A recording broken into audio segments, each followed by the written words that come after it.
It was built in the 1930s, reportedly by prison labor. At the time, it was one of two structures that were down here. Originally, there was a timber structure in place, and that was, I guess it was quickly realized that something more substantial was needed, and so we replaced it. It was replaced, sorry, with a stone structure at that time. You know, there was a lot of bowing in the structure, and really the structure was getting kind of scary, frankly. Some large cracks developing in the walls over time, and it was, you know, some efforts had been made in the past to try and brace those walls, and it really was not effective, wasn't working anymore. And so if we were going to save the structure, we felt a major effort was going to be needed in order to do that. The walls were blowing out on the sides, and that's why they're replacing those with the concrete walls. It was never designed to drain properly, so there was no way for the water to get out. It just built up, and all that pressure has to go somewhere. So it was blowing out the sides of the structure.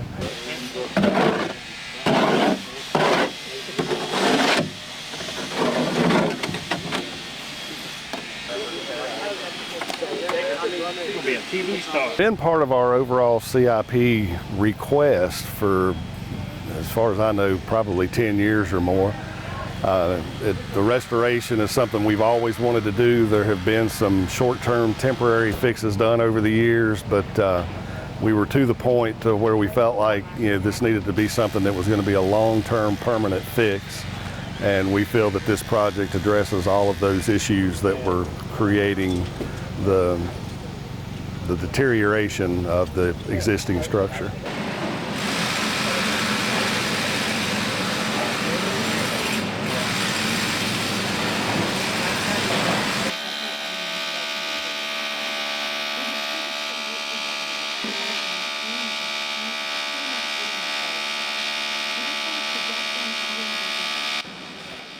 Part of the design is to replace what we call the east wall and the west wall.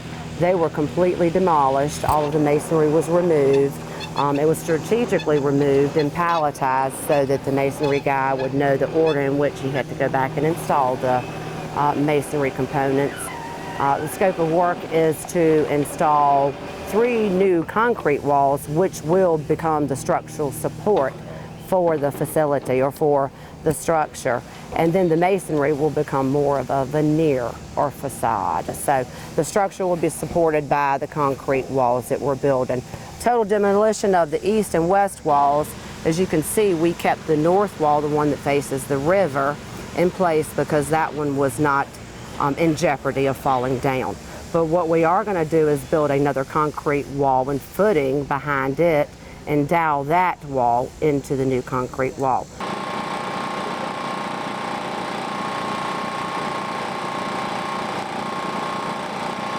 Well, first and foremost, when we got here, you know, this project is being built on a very steep slope. So right off the bat, we had challenges with trying to contain all the silt and runoff that we potentially could have from the site. So we were concerned about that.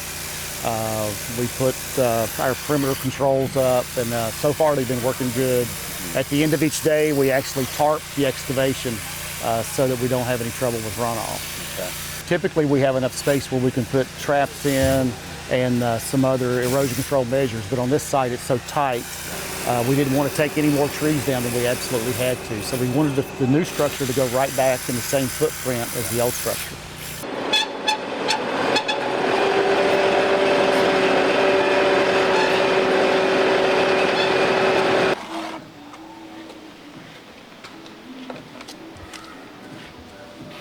And we knew it was going to be a fairly expensive endeavor because, you know, the types of heavy construction that it was going to take to bring it up to any sort of modern standard, it was going to be pretty pricey. And then put on top of that the effort that we were trying to do to preserve the historic look of the structure and actually reuse the historic stone to the extent practical, that adds another layer of complexity and cost.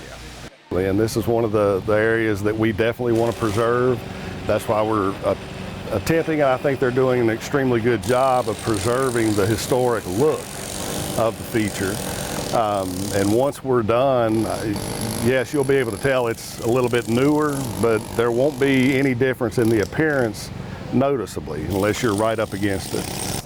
I think it's going to look a whole lot much the same, with exception of the fact that some sections of it looked like it was about to fall down the cliff before. It's going to be a very structurally intact wall with none of the deficiencies that it had in its previous condition that had occurred over the years. Yes, we've actually been reaching out to the public trying to get information. This structure's been around since 1932, but we really have very little information about it. So we've reached out to the public. We wanted to get old photos, old memories that happened here over the years. We've had a couple of people who've sent me some great photos. We had a fountain feature that was right in the center of this structure. She and her brother actually attended the school at the park entrance back in the 40s. And she sent me some photos of them playing in that fountain when the fountain was actually active.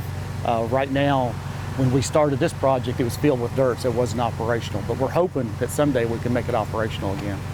Substantially lighter than what we see down here. But it's going to be lighter because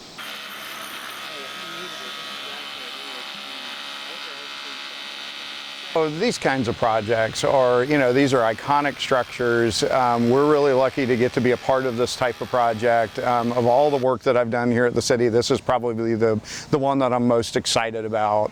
It's really a lot of these they're the identity of the city. And we have seen a lot of residents that have started getting interested in this and bringing up old memories, bringing us photos from their earlier family days at the structure. And it's really neat to see. It is very rewarding to be a part of a unique project, especially when a lot of what we do is somewhat mundane, and seeing the same thing, roadway projects. So anytime we're part of a very unique project, it's rewarding because you can see the end result and you can see how the public appreciates it.